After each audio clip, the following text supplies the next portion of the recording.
കർണാടകയിലെ ചിക്കമംഗളൂരുവിൽ മരിച്ച ശ്രീനന്ദയുടെ മൃതദേഹം അല്പസമയത്തിനകം ഒറ്റപ്പാലം കടമ്പഴിപ്പുറത്തെ വീട്ടിലേക്ക് എത്തിക്കും.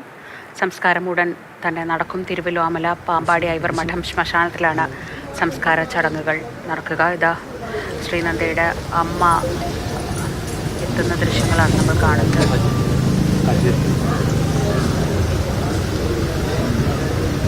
ഗോകുൽ വിവരങ്ങളുമായി. ഗോകുൽ, ഇതിനേക്കാൾ ദുഃഖകരമായ നിമിഷങ്ങളില്ല. വീട്ടിൽ നിന്ന് ഒരുമിച്ച് സന്തോഷത്തോടെ പോയതാണ്. പക്ഷെ തിരിച്ചു വരുമ്പോൾ 15 വയസ്സായ സ്വന്തം മകളില്ല എന്ന യാഥാർത്ഥ്യം അവരെ എത്രത്തോളം തളർത്തുമെന്ന് നമുക്ക് ഊഹിക്കാവുന്നതേ ഉള്ളൂ. എന്താണ് അവിടെ നിന്നുള്ള വിവരങ്ങൾ? തീർച്ചയായും ഇപ്പോൾ ശ്രീനന്ദയുടെ അച്ഛനും അമ്മയുമാണ് ഇവിടേക്ക് എത്തിയത്. അല്പസമയത്തിനുള്ളിൽ തന്നെ ആംബുലൻസ് ഇവിടേക്ക് എത്തും എന്നുള്ളതാണ് അറിയാൻ കഴിയുന്നത്. ഇപ്പോൾ ഈ നാട് ആകെ തന്നെ ഒന്നടങ്കം ഇവർക്കായി നിൽക്കുകയാണ്. അവസാന ഒരു നോക്ക് കാണാനായി ഏകദേശം 1 മണി വരെ ഈ വീട്ടിൽ പൊതുദർശനവും ഉണ്ടാകും എന്നുള്ളതാണ് അറിയാൻ കഴിയുന്നത്. ഇപ്പോൾ വലിയൊരു ആൾക്കൂട്ടം തന്നെ ഇവിടേക്ക് എത്തിയിട്ടുണ്ട്. ചേട്ടൻ എവിടെ നിന്നാണ് വരുന്നത്? ഇവിടെ അടുത്ത് തന്നെ പോകട്ടെ. നിങ്ങൾ കേട്ടറിഞ്ഞു വരണാണോ അതോ? അല്ലല്ല, നമ്മുടെ സുഹൃത്തിൻ്റെ മകളാണ്. ഒരു പെട്ടെന്നൊരു ഞെട്ടലുണ്ടായ സംഭവമാണല്ലോ ഇതൊക്കെ. ആദ്യം കാണാതെ ഒക്കെ തന്നെ തിരിച്ചു വരുമെന്നുള്ള പ്രതീക്ഷ തന്നെയായിരുന്നു. എല്ലാവരും തന്നെ ഇങ്ങനെ ഒരു പ്രതീക്ഷയിൽ തന്നെയായിരുന്നു. ഓരോ ദിവസവും കാണാതാകുന്ന ഇപ്പോൾ ഇതാ ആംബുലൻസ് അല്പസമയത്തിനുള്ളിൽ എത്തും എന്നുള്ളതാണ് അറിയാൻ കഴിയുന്നത്. അപ്പോൾ ഇതാ ആംബുലൻസ് ഇതാ കർണാടകയിൽ നിന്ന് ശ്രീനന്ദയുമായി വരുന്ന ആംബുലൻസ് ഇതാ ഇവിടേക്ക് എത്തി. ഏകദേശം അല്പസമയത്തിനുള്ളിൽ തന്നെ ഇവിടേക്ക് എത്തും എന്നുള്ളതാണ്. അതായത് നമുക്ക് ആ ദൃശ്യങ്ങളിൽ ആംബുലൻസ് കാണാം. ആംബുലൻസ് ഇവിടേക്ക് എത്തിയിട്ടുണ്ട്. വളരെ ദുഃഖകരമായ ഒരു കാഴ്ചയാണ്. കാരണം അങ്ങോട്ട് ശ്രീനന്ദ പോയത് ഒരു ടൂറിസ്റ്റ് ബസ്സിലാണ്, ഒരുമിച്ച് സുഹൃത്തുക്കളോടൊപ്പം, അതോടൊപ്പം തന്നെ നാട്ടുകാരോടൊക്കെ ഒപ്പം ആണ് അങ്ങോട്ട് പോയത്. തിരിച്ച് ഇങ്ങോട്ട് വരുന്നത് ഇതങ്ങനെ ഒരു ആംബുലൻസിലാണ് എന്നുള്ളത് വളരെ ദുഃഖകരമായ ഒരു സാഹചര്യമാണ്. വളരെ വേദനിപ്പിക്കുന്ന ഒരു കാഴ്ചയാണ് അങ്ങോട്ട് കാണുന്നത്.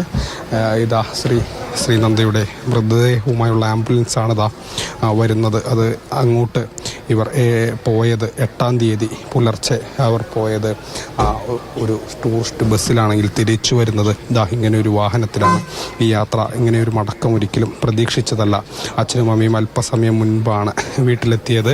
ഇപ്പോൾ അവരുടെ ശ്രീനന്ദയുടെ ചേതനയറ്റ ശരീരമാണ് ഇതാ വരുന്നത്.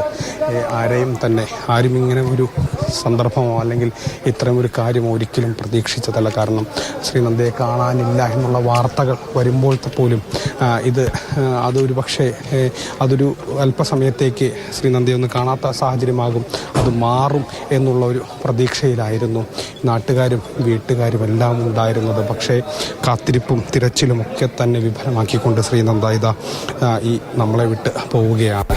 എല്ലാം പഠനത്തിലും മറ്റ് ആക്ടിവിറ്റീസിലൊക്കെ തന്നെ വളരെ മികച്ച ഒരു ശ്രീനന്ദ ചിക്കമംഗളൂരുവിലേക്ക് കുടുംബവുമൊത്ത് നാട്ടിൽ നിന്നുള്ള 40 അംഗ സംഘത്തിനൊപ്പം പോയതാണ് ശ്രീനന്ദ എന്ന 15-കാരി.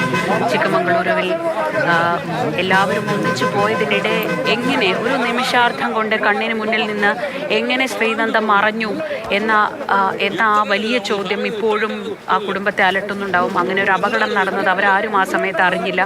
പക്ഷേ ആദ്യഘട്ടത്തിൽ അതിൽ ചില ദുരൂഹതയൊക്കെ അവർ പറഞ്ഞിരുന്നെങ്കിലും ശ്രീനന്ദയുടെ മൃതദേഹം കിടന്ന രീതിയൊക്കെ കണ്ടപ്പോൾ ബന്ധുക്കൾ തന്നെ പറഞ്ഞു അപകടം നടന്നത് തന്നെയായിരിക്കാം എന്ന്. അവരും ആ യാഥാർത്ഥ്യം ഉൾക്കൊള്ളുകയാണ്.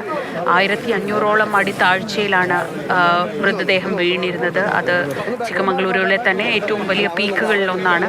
അവിടെ നിന്ന് താഴേക്ക് കാൽവഴുതി വീണതായിരിക്കാം എന്നത് തന്നെയാണ് നിഗമനം. എല്ലാവരും കൂടെ ഉണ്ടായിരുന്നു. അതിനിടയിൽ ആ അപകടം നടന്ന ആ സ്ഥലത്ത് ആദ്യം പോകരുതെന്ന് പറഞ്ഞു. പക്ഷേ പിന്നീട് വീണ്ടും കുട്ടി അങ്ങോട്ടേക്ക് പോയി കാണും എന്നതാണ് ഒടുവിൽ എല്ലാവരും എത്തുന്ന നിഗമനം.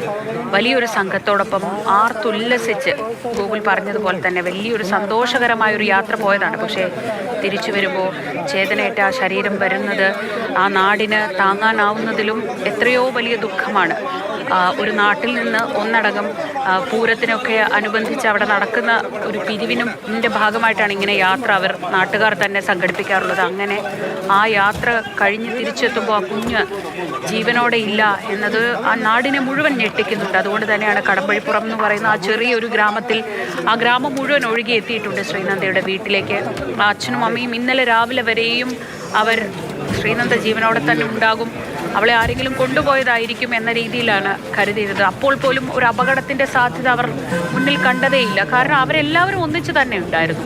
5:20 എടുത്ത ഫോട്ടോയിൽ പോലും ചിരിച്ച മുഖത്തോടെ നമുക്ക് ശ്രീനന്ദയെ കാണാം. പക്ഷേ 5:20-നും 5:26-നും ഇടയിൽ എന്ത് സംഭവിച്ചു എന്നതായിരുന്നു അവരെയൊക്കെ ഏറെ അലട്ടിയ ചോദ്യം. ആ ചോദ്യത്തിനുത്തരം അതിനിടയിൽ ശ്രീനന്ദ അവിടെ നിന്ന് കാൽ വഴുതി താഴേക്ക് പോയി കാണും എന്നത് തന്നെയാണ്. വലിയ തിരച്ചിലാണ് നടന്നത്.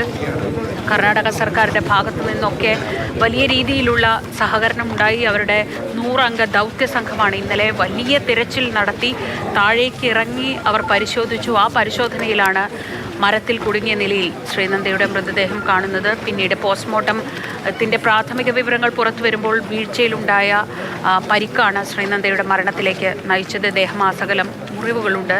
തലയ്ക്ക് ആ വീഴ്ചയിൽ പറ്റിയ പരിക്കാണ് രക്തം വാർന്ന് മരണത്തിലേക്ക് നയിച്ചത് എന്നതാണ് പ്രാഥമികമായ വിവരം. ആ യാഥാർത്ഥ്യം ഇപ്പോൾ കുടുംബവും അംഗീകരിക്കുന്നുണ്ട്. ആദ്യഘട്ടത്തിലൊക്കെ എങ്ങനെയാണ് ആ ഭാഗത്തേക്ക് കുട്ടി പോയത്, അതിന് സാധ്യതയില്ല എന്നൊക്കെയാണ് അവർ പറഞ്ഞതെങ്കിലും പിന്നീട് അത് വീണു എന്ന ഒരു യാഥാർത്ഥ്യം അവരും അംഗീകരിച്ചു. ഇപ്പോൾ ഇതാ ശ്രീനന്ദയുടെ മൃതദേഹം 4 ദിവസത്തിനൊടുവിൽ 5-ാമത്തെ ദിവസമാണിന്ന് തിരിച്ച് വീട്ടിലേക്ക് കൊണ്ടുവരുമ്പോൾ ചേതനയില്ലാത്ത ശരീരമാണ്. 15 വയസ്സുള്ള വളരെ മിടുമിടുക്കിയായ ഒരു കുഞ്ഞാണ്.